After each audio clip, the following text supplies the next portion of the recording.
All right, so I'm going to introduce, without further ado, Diane Bate Hardy. Diane graduated from here, right, BYU Law, and she has taken a break from civil litigation to do the honorable work of raising beautiful children in Oregon. And she is the Director of Education and Immigration Committee for IMWEG, so awesome. And we are going to learn about OpEd Writing 101. Writing is such a powerful tool, you guys, for activism, so we're really excited to have her. Can we give it up for Diane? Thank you.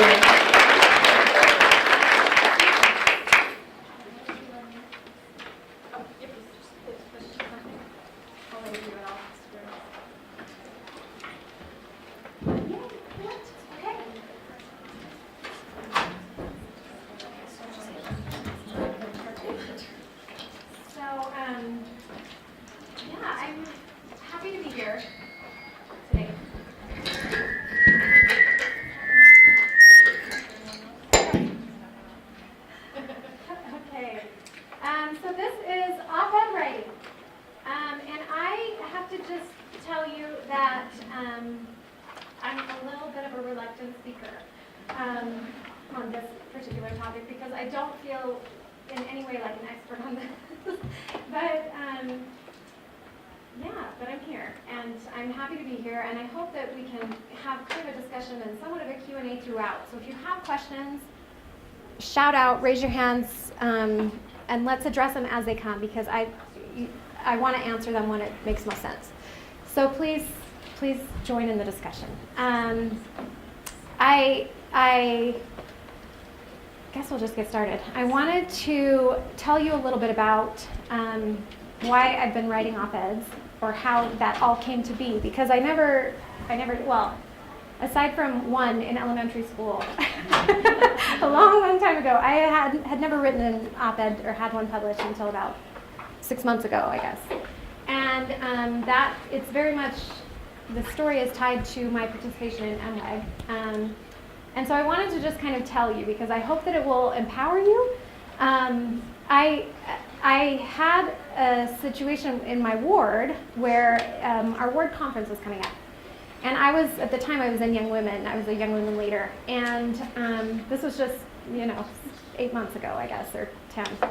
And so at Mutual, a member of our stake presidency was at our Mutual activity. And he had just mentioned, in sort of a strange aside to the discussion, that he had the ability to call people up out of the congregation to speak in ward conference. And it was sort of strange, and we sort of laughed about it and talked about it, and then it was gone. Well, 2 weeks later was our ward conference. And so on the morning of ward conference, I woke up and I was getting ready, and I had the thought, you should be prepared to say something in case you get called up in ward conference. And I was like, oh, you're being ridiculous.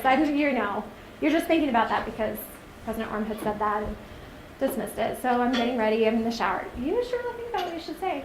And about 8 times, right up until the very moment before they called my name and asked me to come up to the podium and say something in ward conference, I had this prompting. You should prepare what you might want to say.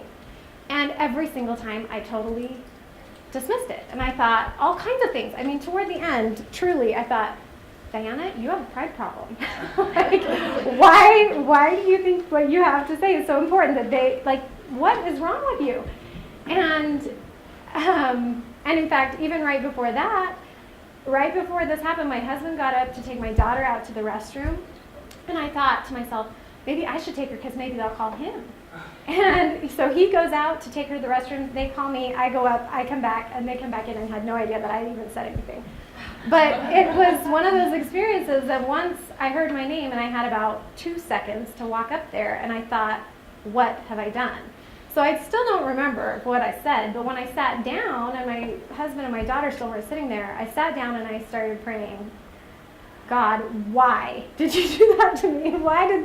What just happened? What am I supposed to learn from this?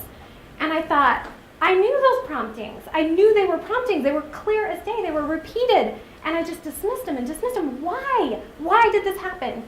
And he pretty much told me, stop asking why me. And I thought, oh, okay. And as I sat there and prayed about it, a few other things came to my mind, things that I'd been thinking I should do, but I'd always said, well, why me? Why would anyone care what I have to say about X, Y, or Z? Or why, MWAG, they need volunteers, but why me? Why would I do that? And it became very clear very quickly that I needed to stop asking that question. And so I share that because I have spoken to several other members of MWAG over those last several months who have said a lot of the same things. They've had a lot of the same promptings. Specifically when it comes to writing, I've talked to women who have said, I feel like I need to be writing, but I don't even know what to say. And so I wanted to just start with this to say, if you're feeling those promptings, listen. Don't embarrass yourself at your ward conference. Listen before you get to that point. And let us work together on it. Let us work in MWAG to support each other in our op-ed writing, and help each other find our voices and say the important things that we are being prompted to speak up about. I also want to say, just on inspiration, I told Charlie when she asked me to do this session that I literally do not know what to tell you about how to write an op-ed, except just pray a lot. Pray to know what to say, pray to know where to submit it, pray to know when to submit it, pray to know who to ask for help. Just pray, because that is seriously, I've learned a lot of things along the way that I'm going to share with you, but for sure in the beginning, that's what happened. I just felt promptings, and I prayed to know what on earth I was supposed to do with them. And I had wonderful, wonderful women, several of whom are here, who we worked it out. We prayed together. We figured it out. And some really good things have happened. So that's the most important thing I can say today, is just seek the Lord's guidance, because this stuff matters. And even if you think you're not the person to do it, or you're not qualified, don't worry, none of the rest of us are either. And it's working out. So just have faith. So anyway, now after that, by way of introduction, this is my byline that has been on several of these op-eds that have been published in the last several months. And it's changed a little bit, but I wanted to share it here by way of introduction, just to remind myself to tell you that you should be thinking about your byline. This, as we've seen as a team, we write this piece, we're like submitting it all over the place, and then somebody says, oh, we'll take it, we'll publish it right now, but we need a byline, and we're like, what? What do you mean? I don't even know what that is. And so then we're trying to decide, well, what should go in it, and what is the byline, and where should it mention MWAG? Should it not? What should it say? So this is mine. I'm a graduate of BYU Law School. I've recently taken a break from civil litigation to focus on raising her young daughter in Portland, Oregon. So just a couple of things to think about your byline. Just if you have any inkling that you might want to write an op-ed, just have something in your mind of what you might want to say. Credentials. It should mention whatever credentials you have. Now, I happen to be an attorney, and I think in some cases that has been beneficial. Some publications have picked it up partly because of that, but that's not always the case, and it's not always that type of experience that matters. But Charlie actually told me, don't sell yourself short, because I wasn't even going to mention it, because I'm not practicing right now. And so we do all these things where we say, oh, it just doesn't, this seems superfluous, I don't want to draw attention to X, Y, or Z. And she said, stop it. And she was right. So whatever it is, mention it, talk about it, give yourself that credibility, even if your tendency is not to. So I said taking a break from civil litigation. I wanted to say, like, sometimes our lives or our circumstances are a little complicated. What am I going to do in 2 sentences explain my whole life story that explains why I'm not licensed in Oregon where I live, so I can't technically practice law there in this particular circumstance. It's messy, but we can find ways to explain it concisely. I wanted to share that it says that I'm raising my young daughter. I felt like it's important for a lot of my pieces to say I'm a mom. I wanted people to know that a lot of what is happening is because I have that role too. And these things might seem silly, but they might matter a whole lot. But notice I didn't say your name. And in other op-eds, I've actually changed that to say things like her family. Because once some of these pieces got picked up, There are such things as internet trolls. So don't publish something that would put you, in an uncomfortable situation or paint a target. In fact, one commenter, we're going to talk about that later, but one commenter said, oh, maybe she should stay home and focus on her daughter. And, it's just like Don't read the comments. I know, we're going to get to that. We are going to get to that. So just be careful what you put. I mean, be intentional. Be careful, be intentional. It says Portland, Oregon. That part actually does matter, specifically if you're writing for local pieces or national pieces. So you want to always consider, if you're writing for a local publication and you live in that city or that state, include it. They might remove it, the editor might or whatever, but you want them to know you're writing as one of their readers, as one of their community members. So include that when and if it's relevant. And sometimes it's relevant even if you think it's not. So we always have to choose what to include. So she is the Immigration Committee Lead for Mormon Women for Ethical Government. And you've hopefully all read this. This is another interesting thing, right? Because this is part of what makes us interesting as contributors. It's part of the story about what we're saying. So even if MWAG isn't mentioned in the op-ed, this is part of it. It's part of why people should care. It's also an opportunity for us to hyperlink to the MWAG website, right? And drive interest and help people understand who we are and hopefully have people join us. So the tricky thing is, if you are going to include this in your byline, and we hope you all will write, but we do have some procedures and policies in place. So if we're sort of finishing up developing our OpEd Writing Lab. So if you want to write something and you want to include your membership in MWAG, it has to go through our OpEd Writing Lab for final approval and make sure that we're not crossing paths or that we're working with all of our connections and all of those things. So, but yeah, it's a great opportunity. It's a great chance to kind of show some credibility and make it interesting and help people understand why we're doing what we're doing. Any questions about any of that? Yeah. Why don't you put the byline? So Your personal blog or? So it will go with the story submission. So when you email, it's almost always done by email. And I mean, just a couple of little nuts and bolts things. You won't email it as an attachment, or sometimes you might, but you also include the whole op-ed submission in the body of the email.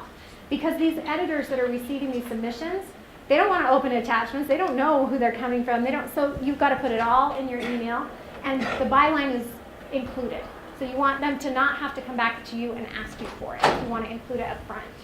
It takes anything that you can do to make their job easier on the front end is going to help your chances. That's a great question. Thank you. Any other questions about this topic? Yeah. So if you submit one to the writing lab for MWAG and MWAG says, we're not on board with this, you just change your byline, you don't have MWAG in it, you still submit it, you're just not affiliated with MWAG then. Totally. But you would like us to try to have MWAG so that the MWAG name gets out there more. Is that what I'm hearing? It depends. It depends. So sometimes, for example, let's say you have a piece in mind, but it's partisan.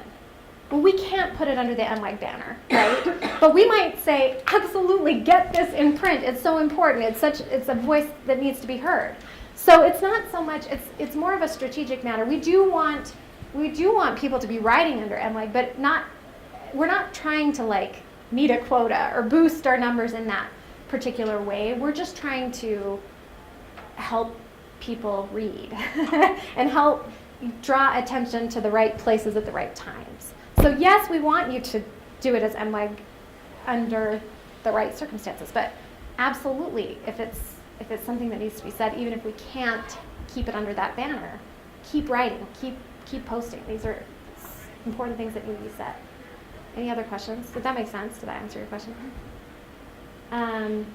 Okay. Well, we'll go on then. So let's talk about preparation. First, I guess I want to ask a question, kind of back to the beginning. Has anyone here published an op-ed? Awesome.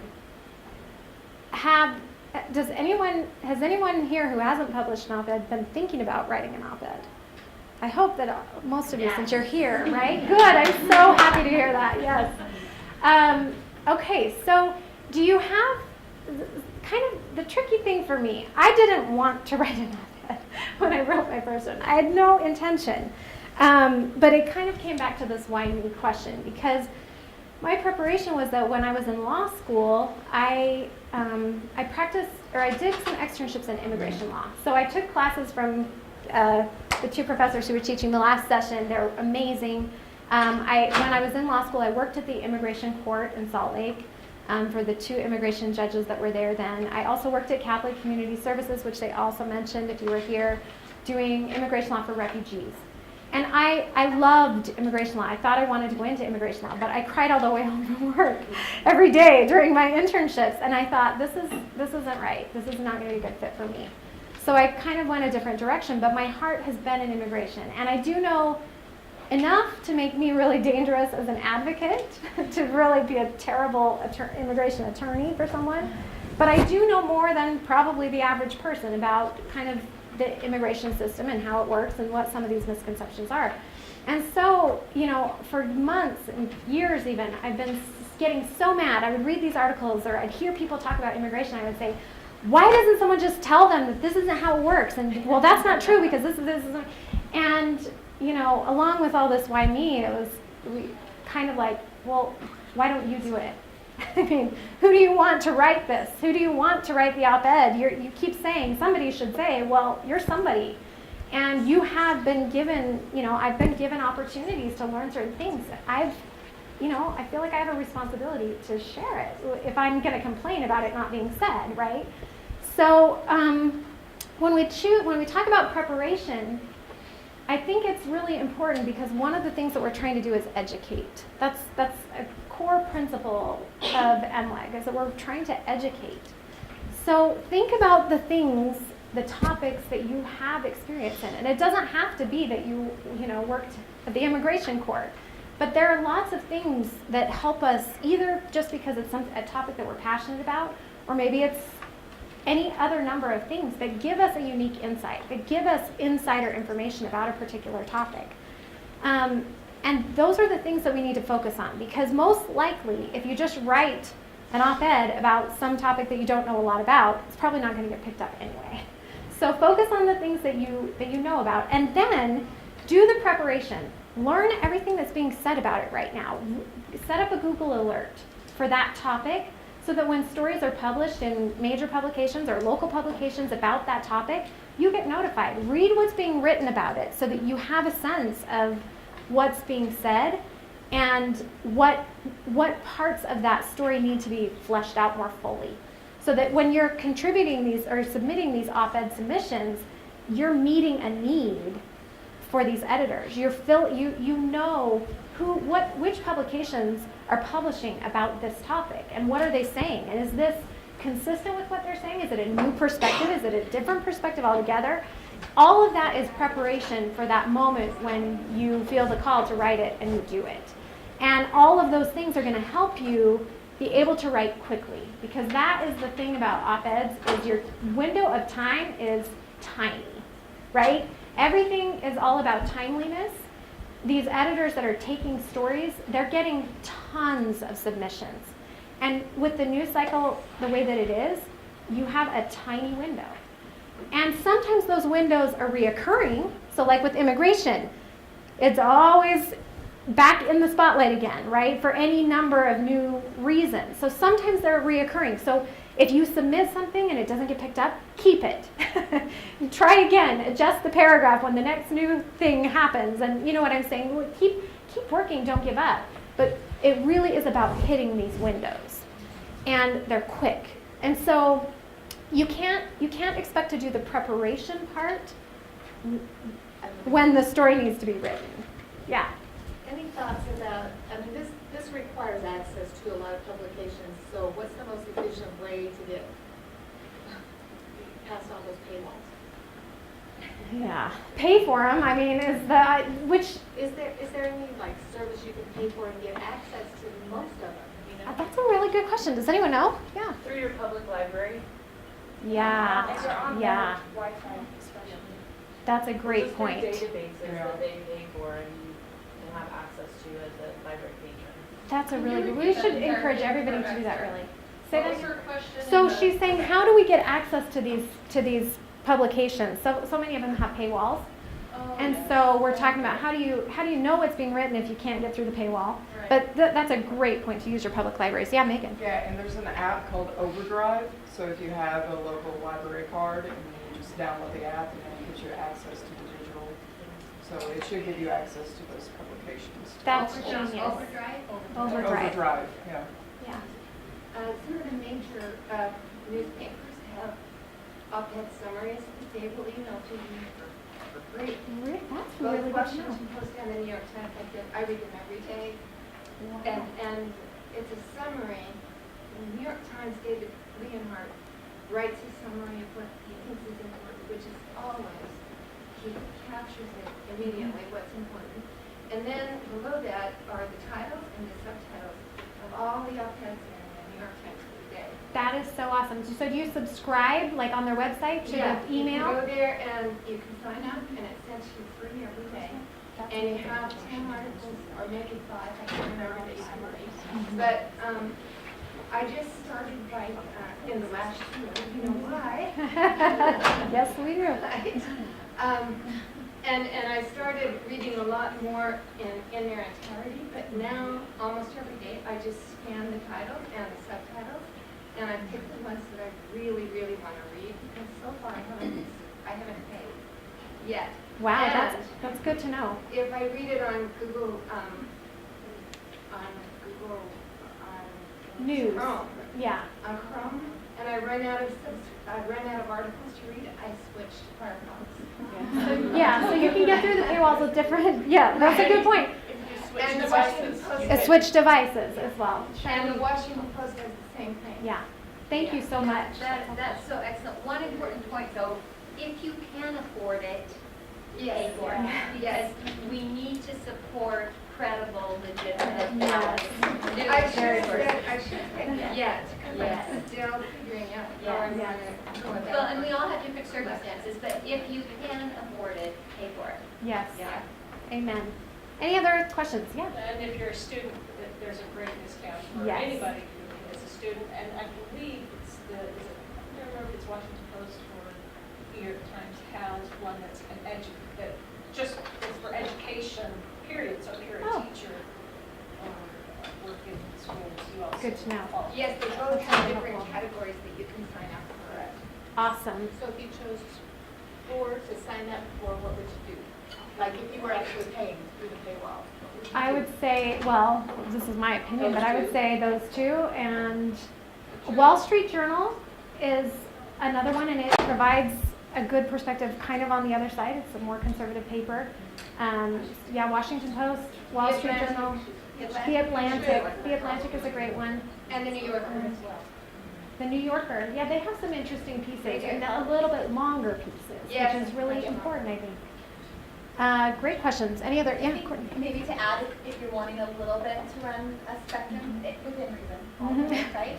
I think The Economist and Christian Science Yeah. Monitor are also Yes. high-quality publications that might Yes. give you a little bit different angling, might give you different language to use for people who have different beliefs. Absolutely. And BBC. Great Yeah, suggestions. And if you Yeah, can all only of our do forums. 2, do one that leaves a little left and one that leaves a little right. We're all about balance. Absolutely. Any other questions? Let me see. So yeah, learn everything that you can so that you're ready when that next news hits and you realize, whoa, we need education about this topic. You have the information in your brain and you have the resources at hand. You've saved those articles that talk about the things that you're going to want to reference. Because when that moment hits, you've got hours to get something submitted. Any other thoughts, Charlie or Linda or Courtney? I mean, you guys are on the Yeah, I ground. was just going to say, we're all, in Emma, we're all about finding your voice and lifting your voice. This is the best way we have found to amplify your voice. Yeah. If you can publish op-ed, it is really the single best way to reach a large audience. Yes. Diana? Yes. We also, in terms of talking about how time is so important and to be right on top of the target and ready to go, there's also the issue of at least with the major papers, they sometimes will only take unique submission just to them. Yes. And they'll sit on it for a few days until they decide by then the story is old and Yeah. you've wasted your shot.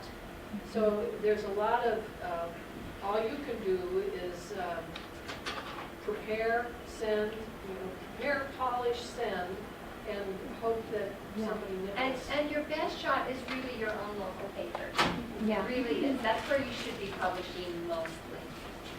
And And they are it's less the most likely to have effective. that. It really is the most, it's not just that it's your best chance, it really is the most effective.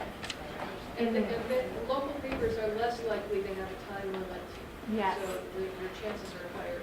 So this next little topic is collaboration, but because we're talking about it, I'd like to talk about this a little bit because, one of the things that helped me get, so I can tell you, I guess, a little bit about what happened, but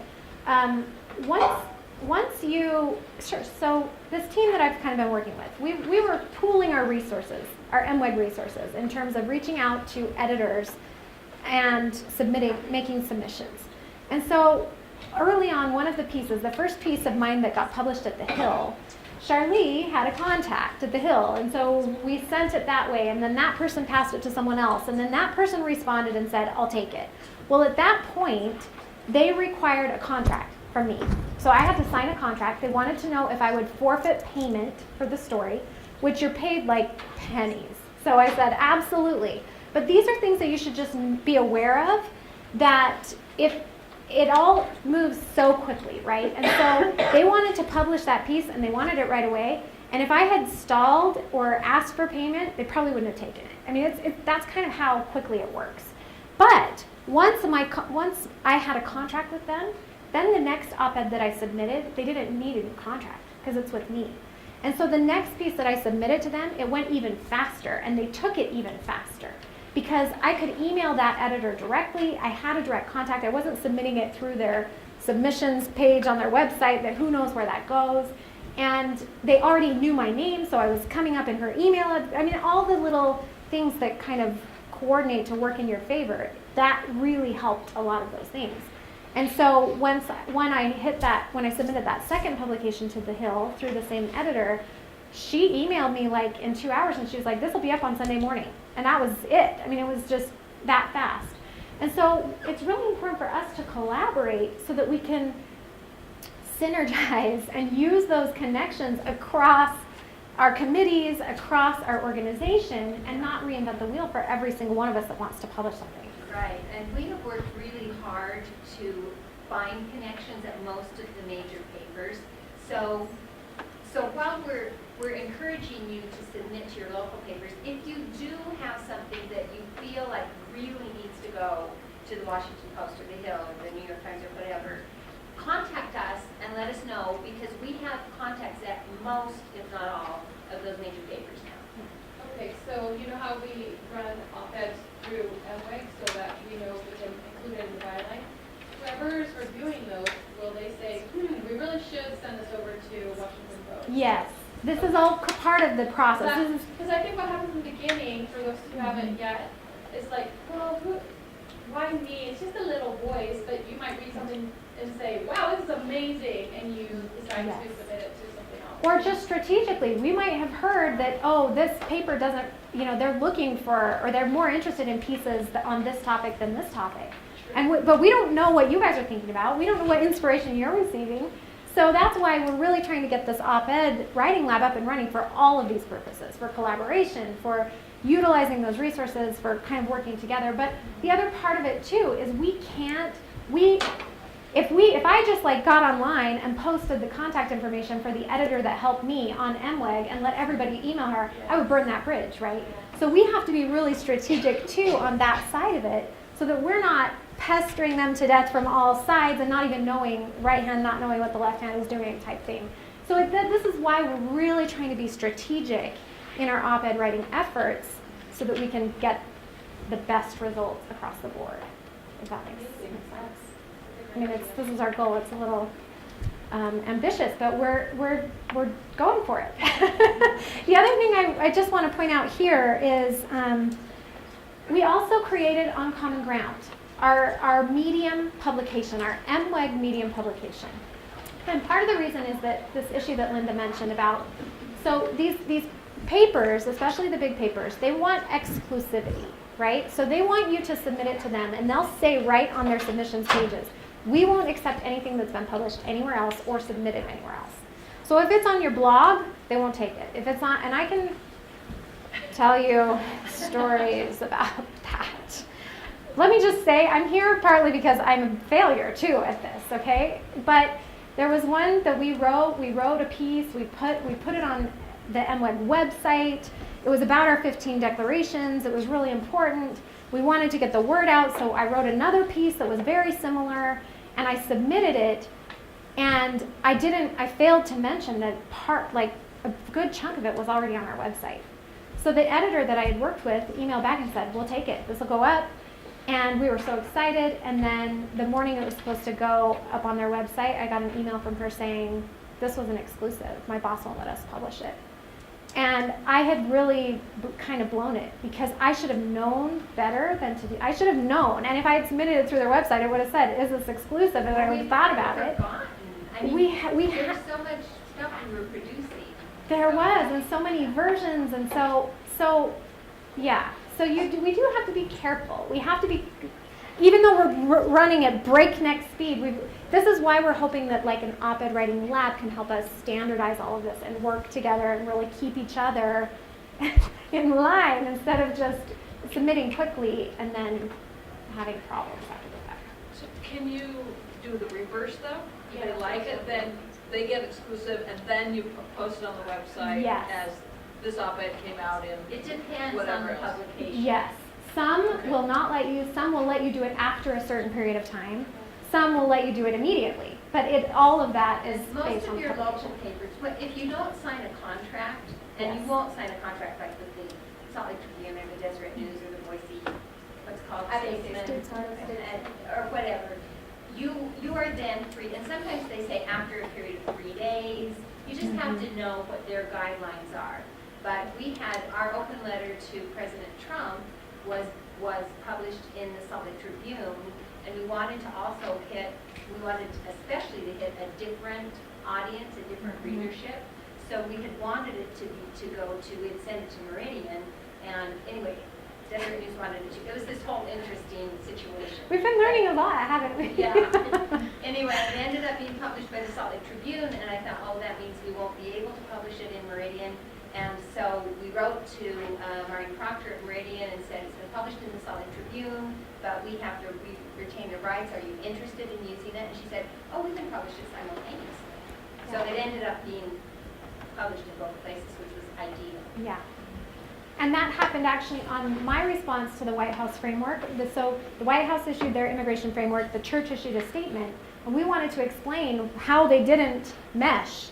Well, we knew that conversation, that op-ed was going to reach different people based on how it was written. So we wrote a slightly different version for Meridian and a slightly different version for Salt Lake Tribune, and then we put a slightly different version on Medium, and our hope was if everyone can pick the one that they think that their Facebook friends will like best, then we can get the word out as much as possible. So these are... The comments. Even if you think, oh, that my brothers and sisters in the gospel will be so nice. They're your biological brothers.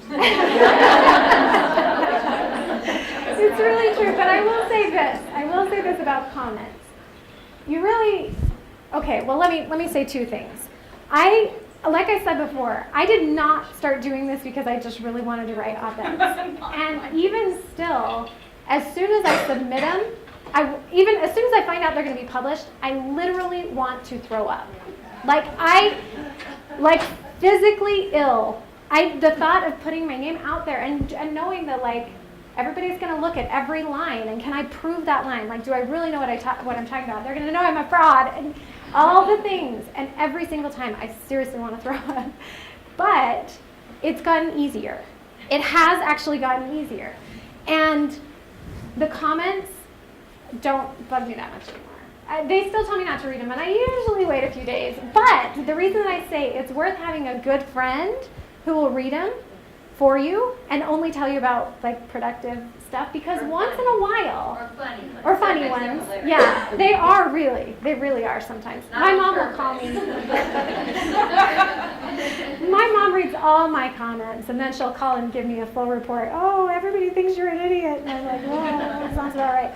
But once in a while, you'll get a comment that is thoughtful, and this has happened a couple of times for us, a question.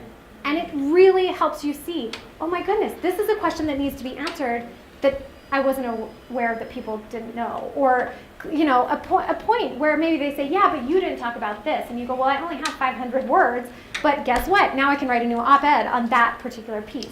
So have somebody read the comments, but then you just gotta brush it off. You just can't take it personally. But also, just be careful. And I actually have done that on my Facebook settings as well. When these national publications pieces hit, watch your privacy settings, because there are some crazy people out there. So just be careful. Just be wise about that, I guess. Just kind of a general warning. Yeah, Linda.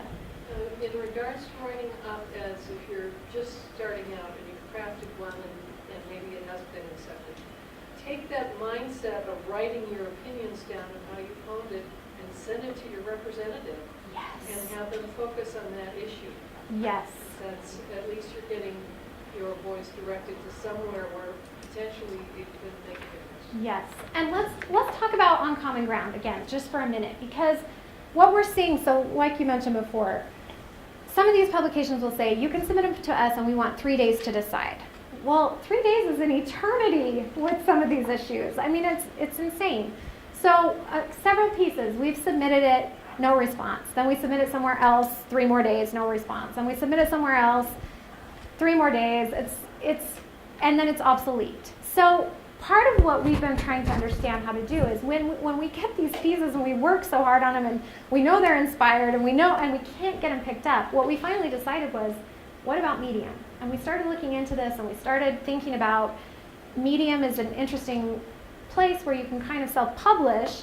And so we created MWEG's On Common Ground, which is a Medium publication where we bring in articles written by different contributors, and they're all housed on our MWEG On Common Ground Medium publication that can be shared via Facebook or whatever other platform. But the only way for us to get that to be successful is if our members share the stories. So, because part of it is about increasing visibility on Medium's platform. One of the things we're trying to work for is for our publication to be picked up by the main Medium publication. And all of these types of things are driven by hits, right? And so for Medium in particular, they track not just whether a story is opened, but how long you remain on the story. So each story says like a 4-minute read. They'll track, if somebody stays on it 4 minutes, then they count it as having been actually read. If you just click on it and go out, it doesn't count. So all of these things, we're like learning how all of these things work together to really try to amplify our voice and get picked up by these other publications to spread the word. And also, they all kind of have their different things. So on Medium, you clap instead of like. You can clap up to 50 times, but they also track if all the claps are coming from one person, that doesn't count the same as if 50 different people clap one time. So part of when we talk about collaboration, we talk about the OpEd Writing Lab. A big part of this is helping each other get those stories out when they get published. Because that was one of the other reasons why The Hill took my second piece, was because the first piece was shared like over 500 times in 2 days. And that's to their advantage, right? So the more that we can help each other get those pieces read over and over, and actually read and shared through, and this is another thing, we can't share through MWEG, but you want to go to that publication and share from the publication so that it counts toward the number of shares. And all of these things contribute to them wanting to take our pieces more because it helps them with readership. So the more that we can share, I know it kind of can get irritating probably when we say, you know, here's another op-ed, share it. And everyone's like, well, I've already shared 10 things on Facebook this week. And, you know, and then my friends point out, but it's really not about, I mean, it really is about our success in continuing to write and share pieces and amplify our voices in these ways. So we appreciate that so much, and we know what it's asking, but it really does make a huge difference when you share. Any other points about that? Okay, and so on Common Ground, if we don't, if we have a piece, and this is kind of how we've used it, if we have a piece that doesn't get picked up, but it's still really important, we've been taking it to On Common Ground, but what we'd love to see is to have lots of pieces. We'd love to see On Common Ground be huge. We would love to see it be a place where people can go for their news and get commentary on what's happening on all types of topics and issues. But we need writers. We can't, we're dying here. We've got to have more people submitting and writing more stuff all the time to be able to do that. So I have a question here and then here. So is Facebook your main social media platform to share stuff? You're not really on Twitter or LinkedIn? We are on Twitter, we are on Instagram, but most of it has been done through Facebook. But we recognize that there's a lot of stuff going on with Facebook. So we're trying to figure that out. But yes, we are on Facebook. That's our main platform. And we have our private group that you belong to where all the discussion happens. And then we also have our public page. And you can only share articles or posts from the public page. So there's those two things as well. That's a great question. I've been out of the loop. So where is Uncommon Ground? So it's on medium.com. Oh, so it's just a segment in Medium. It's its own publication. So, but we can Oh, I'm still share sorry. it in other social media platforms besides Facebook, right? Say that one more time. We can share it outside of Facebook. You're just saying that right now we're mostly headquartered Yes. on Facebook. But share it, tweet it, email it to your senators from their email link. All of these things are hits, right? And it really makes so much sense. Whenever these pieces are published, email them to all of your members of Congress and say, this reflects my opinion. This is a great representation of where I stand on this issue. And that's so, so critical. It only takes a few minutes. Don't send a link because that's one more thing for them to do that they won't do. So. Absolutely, yeah. So, what in past community, this is the first I've heard that you want members to be submitting for On-Common Ground. And so if that's It's what kind you of want to do, we Yeah. because I just thought Yeah. you do that. Most of them are just tired. Yes. So if that's me, It's that's also great, but going to I go through the that's OpEd not Writing counting. Lab. It's also going to go through the OpEd Writing Lab, and we're trying to get people, if you're passionate about this or you know a lot about Medium or any other of the stuff, we need people, we need help.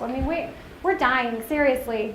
We can only do so many late nights in a row, right? So help us. But it's all going to come through the OpEd Writing Lab, and that's where we're going to strategically say, what are the chances? Is that a link on the Facebook site? No, it's not really existent. It's a committee, but it's sort of informal right now. It's sort of an informal process. Yes. So Lisa Salazartini is our head of our OpEd Writing Lab. But we're trying to figure out the best place to put it because Facebook isn't always the easiest platform to edit on.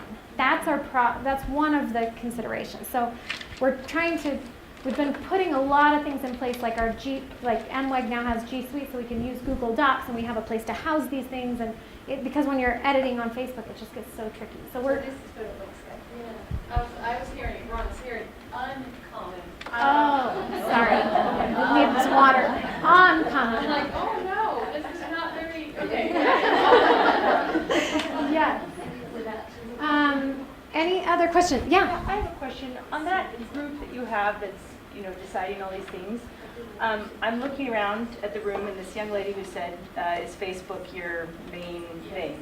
I know my kids don't use Facebook very much, and so I'm wondering if you have some college-age kids on your group that are saying, we'll never see this, On Facebook. And so is there, if you don't, I guess I would say I would encourage you to grab in some college-age kids and high school kids. Do you know any? I'm wondering. I know she would do it. I'm serious. Today I said to my daughter, "You're coming with me." Good. It's just Good, important. because we need to you. come. Now I have no idea if she has an interest Sure. in that, but there are kids you think of the kids who so effectively are getting their voice heard because of the gun thing, right? But they have a different way of communicating. And I've heard over and over again, Facebook, so not what we do. Absolutely. So if you're tired they have energy. Yeah. And so I'm lobbying Yes. you to get high schoolers and college age kids involved. Amen. We do have a millennial outreach. Oh, good, committee. Yes. okay. Yes. Yeah. Because they might have energy and ideas. I Yes. don't. I Yes. for sure Well, do not and have so that, on but- common ground, because that's the whole thing when we were sharing from Facebook. It's like you can't just, you got to have some place to house it, Yeah. to be shared from. Yeah. So that's how we're hoping with our Medium platform. You can share it via Twitter, you can share it via Instagram, you can share it via Facebook if you want. But you couldn't do that if you were just sharing it on Facebook and then trying to share it on Twitter. So this is partly to address that exact problem, but we're always looking for volunteers to help in these efforts, because it's time.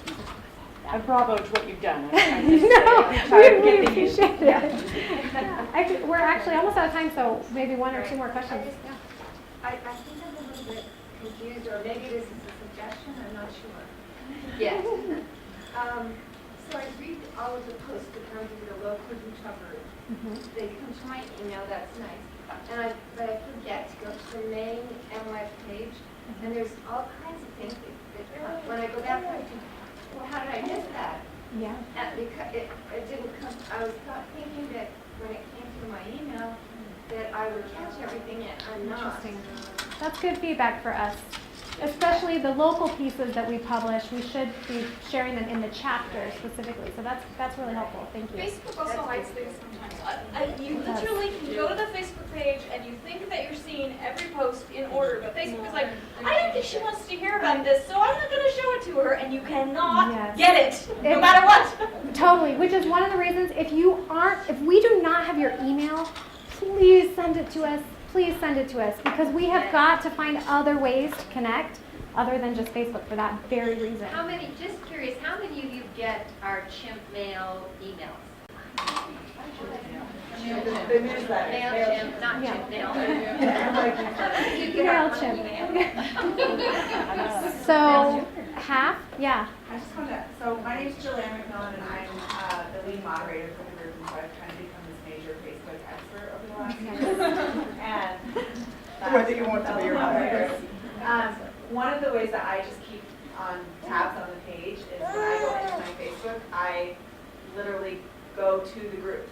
Instead of waiting to show up in my newsfeed, I go to Mormon Women for Ethical Government, and just because the posts that will be showing up are the most recent ones and the ones with the most recent So comments. doesn't everyone do that? Yeah. So one more thing about that though. Yes, 24 hours a day. So if you're interested, make it part of your habit. Yes. What's going on the page today? But one more thing about that. This is really important though. So if your friends comment or like a post, it's more, if your friends who are also in MWEG, if they comment or like, it's more likely to show up in your news feed. So that's why when we're asking you to like stuff, it's not because like we're trying to win a popularity contest. We're like trying to get these posts in the feeds of our friends who have turned off notifications. Exactly. Because sometimes we're trying to get announcements about the conference for you to see, and that's just how Facebook works. So But please there is a way to go comment. directly to the page and just look at it rather than wait. Yes. If you want help, come to me and I'll show you. Absolutely.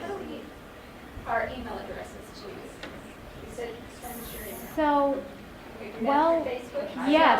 However you. I thought I had, but I'm not getting the feed, so I'm. Check your promotions folder if you use Gmail promotions or spam or junk. Promotions, mail, a lot of mail. Well, We did that through the survey, through Facebook. we did through the survey. Through the survey, but Which was through we need to figure out a way for people who just want to send us their email. Maren Neekum is the one, oh, she's right there. Grab her. Let's ask her. She just walked by. Yeah, And- call Maren. Are you just a member of the Facebook group, or did you like join as a member? See, because I thought, Sorry. I think I only was a part of the Facebook. So I just barely like joined on So I have to check that out. I've never seen your friends the newsletter. That's what Yes. I'll do it. So, there are so many ways you can sign up for the newsletter. You can do it on the website, which is mweg.org. Oh. You can do it on the public Facebook page. There's a little piece on the left-hand side that takes up where you can sign up for newsletter. Those are the two that I would suggest. If you know somebody who gets the newsletter, they can forward it to you. You can then sign up through that. So Maren, But are you there's a lot of saying things. just fill out the join form on the There's website? also a sign up for the There is a Sign person. up specifically Sign up for the specifically newsletter. for the newsletter on the, Perfect. should be on the right-hand side of the webpage. Hey, Should be on the left-hand side of the published space. Oh, yes. Okay, and you can do If you can't find it, if you Yes. can't find me at lunch, and I will write down your name Yes. and your email. And you can do mweg.org. So I've been a member for a little while, but it's saying that my email's already in there, but I don't get any newsletters. Okay, so here's the other thing. Those newsletters will come in as spam and get Okay. put down deep into your promotions folder, if your Gmail. Okay. Somewhere in your spam. We had one of the founders, it took her, it should show up on the right-hand side somewhere. It took her like 4 weeks to find it. It comes from mormonweg.org. You save that contact. It says subscribe. So that's subscribe to our newsletter. There it is. Okay. Zip code's optional, but it helps us know where you are. Yeah. Helps us know where our membership is. Yes. How often do the newsletters go out? I get some, and I'm not sure I get all. Not on a regular basis yet because we don't have anybody running it. If anyone run it. I'm running it. I'm also running a whole bunch of other things, so it isn't on a regular basis right now. It's when we have things that we want to. We don't want to overwhelm people, so we're not doing it all the time. We're doing it when we have the chances to say it's not on a regular basis. For the little experience with the Google inbox, but they can take it from promotions and make sure it goes into your main feed, so that you see it. Sometimes we ask you. Yeah, I mean, if you're doing it on your phone, sometimes you can do a drag and drop situation into your inbox. Yeah, on Gmail, I know they'll just ask you to put that email in your contacts, and then they know it's important. Yes. If you can't find it, Yes. so just send me a personal message on Facebook. My name is Maren Meacham. MarenMeacham. Or just submit a post and say, who do I have to ask about this? And Jill Lair will tell you. Or the moderator will tell you. Because I want you to Make find it it. easy. We try And to. it does get very sorry. We are almost out of time, but I just want to say one other thing, and then we can take any more questions. Persistence. Okay, Charlie, I have never met anyone bolder or more persistent. But I cannot tell you, it almost makes me weepy because she has moved mountains. She has moved mountains through her persistence. And she is a model for us. We have to be bold, ladies. We have to keep asking. And there's nothing that we can't ask for. We can email, and we do, and we say, here, we're going to submit this to you, but you only have 1 day instead of 3. And they take it sometimes. So we won't get what we won't ask for, and it's better than nothing. So what if they say no? It's better than not trying. But she is a model of persistence. So let's channel that. Let's be like that. Let's follow her lead. One of my favorite quotes is that if you don't ask, the answer is no. So like if you don't ask, like they're gonna say no. If you don't ask, like if you ask, like it could be no, but it could be yes. Absolutely. Absolutely. So keep writing, keep trying. Let us know how we can help you. As you can see, we're working, we're trying. Let us know how we can help you. Please let us know how you can help us in whatever of these ways. We need help. You women are amazing. You are amazing, and we really are making a difference. We really are changing the dialogue. We really are moving the needle on some of these issues. And it all, again, comes back to our superpowers. What are they? Prayer and the principles of peacemaking. So keep those in your mind. Memorize those principles of peacemaking. Make sure that everything you write is consistent, because time and time again, we're promising our members of Congress that if they connect with us, they can expect civility. We're promising these editors that if we submit to them, they can expect high quality. They can expect civility. It's of absolute critical importance for us to stick to that mission and to keep raising our voices and helping each other amplify those voices as they come. And so thank you for being here. Now go get your lunch. You'll be some of the first to get to the buffet.